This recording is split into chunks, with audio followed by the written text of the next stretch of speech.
এই লেখাটির নাম শাড়ির পোশাকে আইনি পকেট।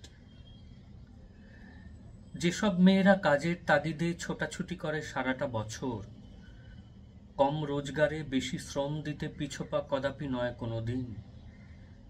সাহিত্য কাজে যেসব মেয়েরা রয়েছে যুক্ত আজন্ম কাল, রাত্রে শরীর পাত করে বসে কাগজে কলমে বিশ্রামহীন।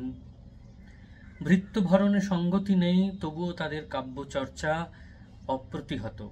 ভোর হলে ফের শাড়ির চলনে যাদের যাত্রা, ভিড় ভাড়াক্কা বাসে যাতায়াত।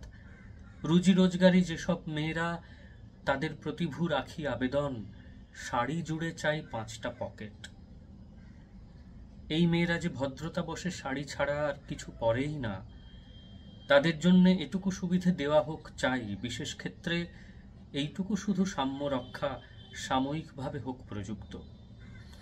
আপনারা যেন ঠান্ডা পানীয় এই প্রস্তাবে ঢেলে দেবেন না। রাষ্ট্রের দ্বারা রক্ষাযোগ্য হতে পারতেন এই মহিলারা।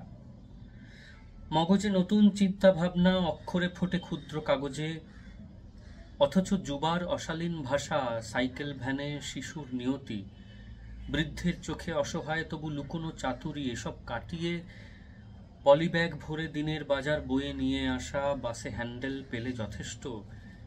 এইসব মেয়ে সমাজে রত্নতুল্য মানবী। আপনারা পরিপূরক যদি বা হতে না পারেন, বিবেচনা দিন। শাড়িতে পকেট, পকেটে খুচরো, আকাশ অবধি স্বাধীন চিন্তা। অধিকার বোধ, মান ও মমতা একত্র করে জীবনের চাকা ঘুরিয়ে চলেছে অসীম শাড়ির ভদ্র পোশাকে চেপে রাখা জেদ। তাদের জন্য চোখ খুলে কিছু সম্মান ভোট দিয়ে যান আজ, আপনারা যারা সমাজ শীর্ষে অভিনন্দিত চাঁদ ও তারকা। কি স্পষ্টবাদী এই কবিতা! মেয়েদের হয়ে, মেয়েদের দিন যাপনের হয়ে, মেয়েদের লড়াইয়ের হয়ে কি চমৎকার ছন্দে বিবৃত এই বিপ্লব।